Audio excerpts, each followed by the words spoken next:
এখন গাঁও সেই গাঁওখনত এটা পুৰণা কুঁৱা আছিল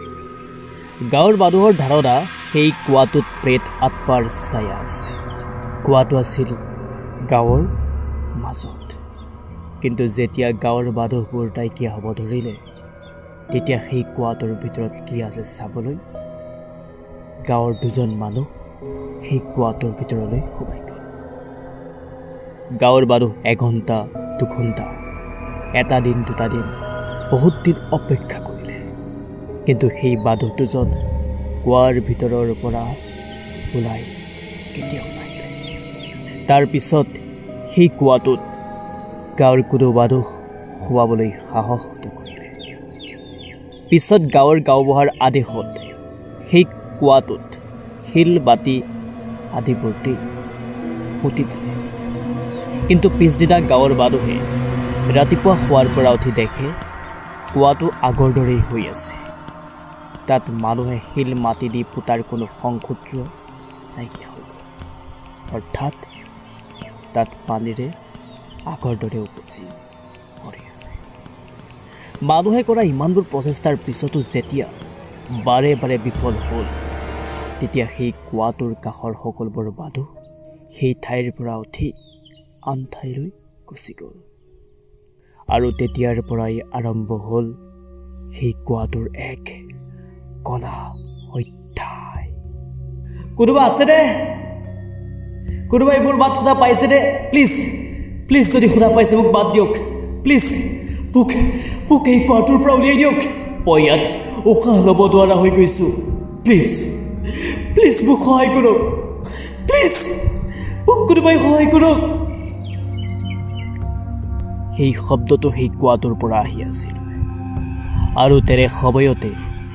বাবলু সেই কুঁৱাটোৰ কাষৰ ৰাস্তাইদি গৈ আছিল সি সেই শব্দটো শুনা পাই তাৰ চাইকেলখন মাটিত পেলাই থৈ সেই কুঁৱাটোৰ ফালে দৌৰি গুচি আহিল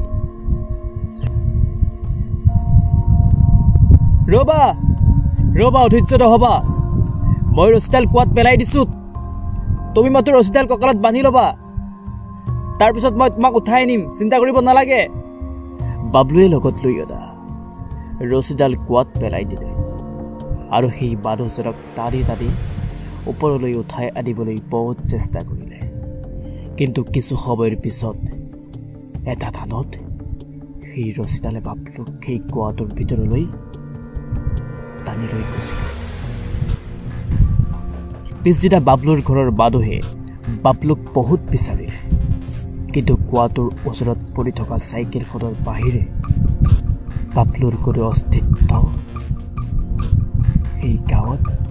বিচাৰি নাপালে সেই ঘটনাটো ঘটি যোৱা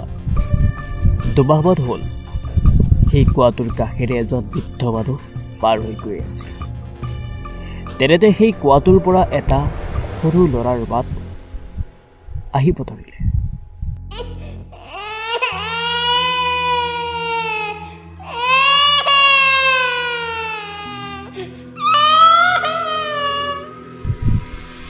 বৃদ্ধ মানুহজনৰ এনে লাগিছিল দিনত খেলোঁতে খেলোঁতে চাগৈ সেই কুঁৱাটোত সেই সৰু ল'ৰাটো পৰি গ'ল আৰু বৃদ্ধ মানুহজনে এই কুঁৱাটোৰ ভুটীয়া কাহিনী আগৰ পৰাই গম পাইছিল যাৰ বাবে কুঁৱাটোৰ কাষত অন্য মানুহলৈ অপেক্ষা কৰি ৰৈ আছিল কিছু সময়ৰ পিছত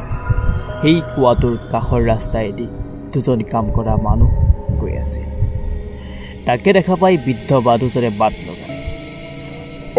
বুপায়ত এইফালে এইফালে এই কুঁৱাটোত ল'ৰা এটা পৰি আছে দুটাই মিলি এই ল'ৰাটোক ইয়াৰ পৰা উলিয়াইছো নয়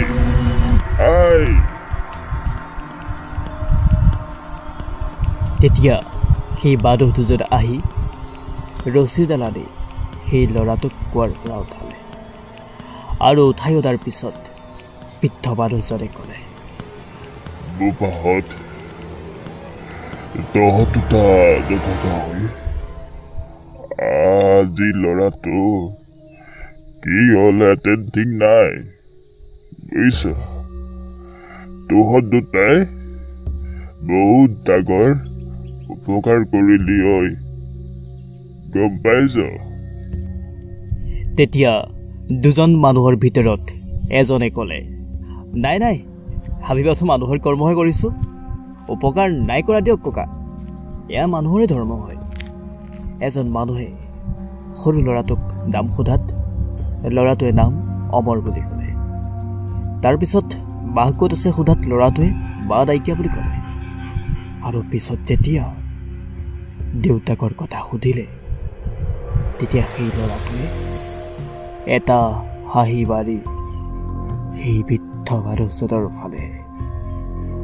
আঙুলিটো দুৱাই দিলে। আৰু সেই দিনৰ পৰাই সেই সৰু ল'ৰাটোক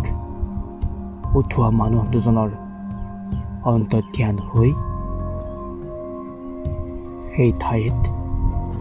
কোনো অস্তিত্বই নাইকিয়া হৈ গ'ল। 1993 বছৰৰ আগৰ কথা। এই কুৱাটোৰ কাষত এটা পৰিয়াল আছিল। পৰিয়ালটোত এটা সৰু ল'ৰা আৰু এহাল মানুহ আছিল। মানুহহালৰ যথেষ্ট বয়স হৈছিল, কিন্তু কোনো ল'ৰা ছোৱালীহে হোৱা নাছিল। কিন্তু বহুত বছৰৰ পিছত এটা ল'ৰাৰ জন্ম হ'ল। তেওঁলোকৰ দিনবোৰ বহুত ভালকৈ গৈ আছিল, কিন্তু দুৰ্ভাগ্যবশতঃ গাঁৱৰ মানুহে সৰু ল'ৰাটোৰ মাকক দাই দি সজাই হত্যা কৰিলে। আৰু মাকক ৰক্ষা কৰিব যাওঁতে বাপেক পিতেক দুয়োটাকে গাঁৱৰ মানুহে মাৰি সেই কুৱাটোত পেলাই দিলে। মানুহে কোৱাৰ মতে সেই পৰিয়ালটোৱেই বৰ্তমান গাঁৱৰ ৰাইজক